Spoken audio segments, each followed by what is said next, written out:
যে মানুষটাকে এত অবহেলা, এত অপমান, এত লাঞ্ছ ছলনা করার পরেও সে মানুষটা ঘুরে ফিরে আপনার কাছে আসে, তাহলে আমি আপনাকে বলবো, এই পৃথিবীতে যদি কেউ আপনাকে ভালোবেসে থাকে তাহলে সেই একজন ব্যক্তি যে মানুষটা আপনাকে ছেড়ে কখনোই যেতে চায় না। মানুষটার চেয়ে কেউ আপনাকে এই পৃথিবীতে কেউ ভালোবাসে না। হয়তো আপনাকে মুখে অনেক কিছু দিয়ে ফেলবে, অনেকে আপনাকে ভালোবাসবে, অনেকে অনেক কিছু বলবে, অনেক সুন্দর মানুষ পাবেন, অনেক স্মার্ট মানুষ পাবেন, কিন্তু এই মানুষটাকে আর খুঁজে পাবেন না।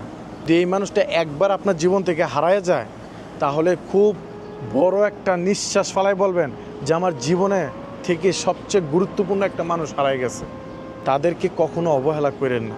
জানেন তো, নিজের সেলফ রেসপেক্টটাও যদি নষ্ট হয়ে যায় তারপরও সেই মানুষটা আপনার কাছে ছুটে আসে, তাহলে মনে করবেন যে আপনি ভাগ্য নিয়ে জন্ম নিয়েছেন, যে জীবনে এমন একটা মানুষ পাইছেন যে মানুষটা কিনা সুখে দুঃখে সবসময় আপনার সাথেই থাকতে চায়।